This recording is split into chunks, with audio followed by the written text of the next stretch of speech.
नमस्कार, मैं हूं शर्मा स्वास्थ्य न्यूज से और हम आपको तस्वीरें दिखा रहे हैं सफीदों के वार्ड नंबर 5 से, होली मोहल्ले से, जहां पर आपको हमने कल भी बताया था कि यहां पर एक भव्य जो भागवत कथा का आयोजन किया जा रहा है। और आज भागवत कथा में आज 4 चांद इसलिए लगने वाले, जैसे कि हमने आपको बताया था कि श्रीमद भागवत कथा का आयोजन हो चुका है सफीदों के वार्ड नंबर 5 होली मोहल्ले में। और आज यहाँ पर अतिथि के तौर पर पहुंचे हैं आगामी चुनाव चेयरमैन पद के उम्मीदवार के लिए गौरव रोहिला जी आज यहाँ पहुंच चुके हैं। उनके साथ उनकी धर्मपत्नी श्रीमती मंजू रोहिला जी है। उन्होंने आज भगवान का आशीर्वाद लिया। और श्रीमद भागवत कथा के बारे में गौरव भाई का क्या कहना है, ये उनसे जाते हैं। भाई, आपका बहुत बहुत स्वागत है वार्ड नंबर 5 में। सबसे पहले आपका भी बहुत बहुत धन्यवाद।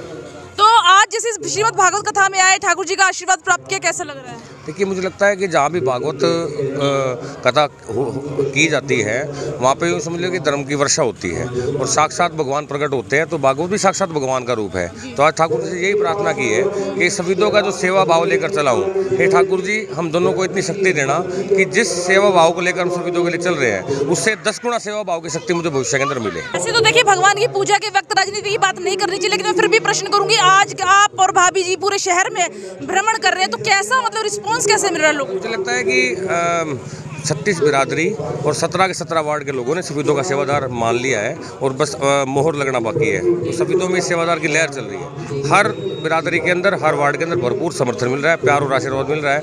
बुजुर्ग आशीर्वाद दे रहे हैं और युवा साथ देने का वादा कर रहे हैं। माताएं मैंने मंजू को बहुत आशीर्वाद दे रही है। तो भगवान की मतलब हमारी भी आपसे भगवान से दुआ है कि आपके ऊपर कृपा हो और आप विजयी हो, भाभी जी विजयी हो।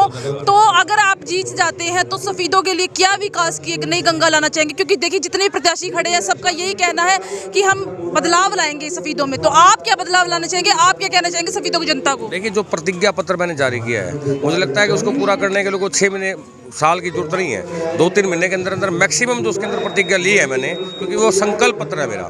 जो संकल्प सफीदों की जनता के लिए मैंने किया है उनको 6 महीने के अंदर पूरा करने का काम करूंगा। और जो आशा और विश्वास जो सफीदों के लोग हमारे से लगाए हुए हैं उनको पूरा करने का काम करूंगा। तो मंजू भाभी, आज यहाँ पर श्रीमद भागवत कथा में आप आए हो और इतनी तड़कती गर्मी में आप घर घर जाकर वोट के लिए अपील कर रहे हैं, तो आज यहाँ पर भी आकर सबसे पहले ये बताइए कि यहाँ श्रीमद भागवत कथा के श्री चरणों में आकर कैसा लगा आपको? बहुत अच्छा लगा जी, भगवान जी का आशीर्वाद लिया है और सफीदों की सेवा कर सको, यही सेवा भाव लेकर के भगवान जी का आशीर्वाद लिया।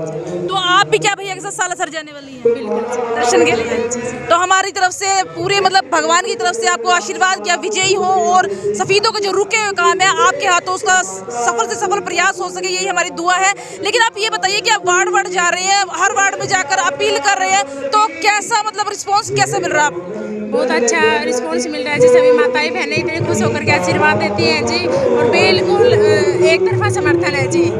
कहीं भी कंपटीशन कहीं भी नहीं है जी, क्योंकि जी कोई भी मैदान में ही नहीं है, क्योंकि सफीदों की महिला सीट है, इसमें कोई भी मैदान में ही नहीं है। तो मैं ये अकेली चारों तरफ मैं ही अकेली देखती हूँ जी।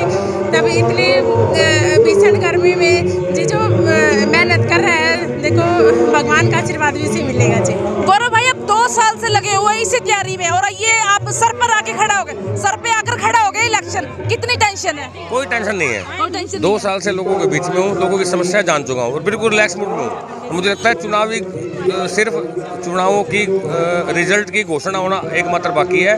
सफीदों की जनता ने मन बना लिया कि इस बार एक मौका सेवादार को। तो आप सफीदों को एक जो जनता है उन्हें क्या कहना चाहेंगे स्वास्थ्य न्यूज के माध्यम से? देखिए, आपके माध्यम से ये कहना चाहूँगा, बहुत से लोग आएंगे और अब जो लोग कभी सुख दुख में नहीं थे, कभी किसी चीज़ में शामिल नहीं थे, अब चुनाव के रूप में आ रहे हैं आपके बीच में। कोई जात पात का मुखौटा पहन कर आ रहा है, कोई धर्म मजहब का मुखौटा पहन कर आ रहा है। मुझे लगता है कि जो जात पात धर्म मजहब की बात करता है वो विकास की बात कभी कर नहीं सकता। इसलिए आप लोगों को, उन सब लोगों को सबक सिखाना है जो सफीदों के विकास में रोड़ा है। तो मुझे लगता है कि मेरी सेवा भावनाओं को देखते हुए, हर तरीके को देखते हुए मेरा हक बनता है कि इस बार इस मौका सेवादार को अवश्य देना चाहिए। आपने पीछे देखा होगा, पीछे कार्यकाल में कुछ ऐसे काम हुए जो नहीं होने चाहिए थे, जो बिगड़ चुके हैं, उन्हें सुधारने के लिए क्या करना चाहेंगे अगर आप आते हैं तो? मैं एक वार्ड का पार्षद था और वार्ड नंबर 13 के अंदर भरपूर विकास हुआ है, किसी प्रकार की कोई दिक्कत नहीं है। मैं एक वार्ड के प्रति रिस्पॉन्सिबल था।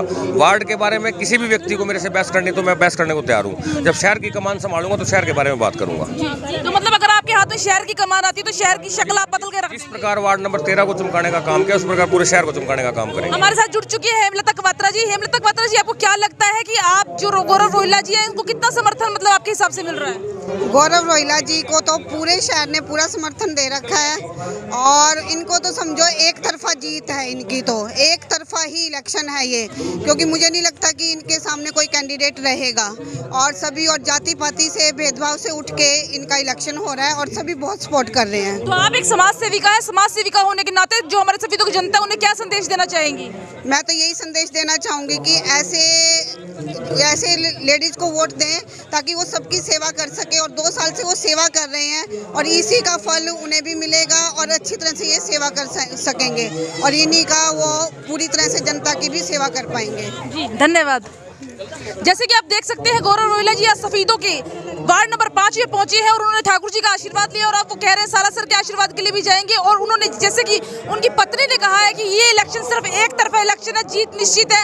हम भी भगवान से प्रार्थना करेंगे वही प्रत्याशी मैदान में अवश्य आए जो सफीदों का विकास कर सके, जो सफीदों के विकास के लिए आते हैं उनके लिए हम भी चाहेंगे भगवान उन पर अपनी कृपा बनाए रखे। हमारा आपसे अनुरोध जो भी इस वीडियो को देख रहे हैं उसे ज़्यादा से ज़्यादा शेयर करते रहें।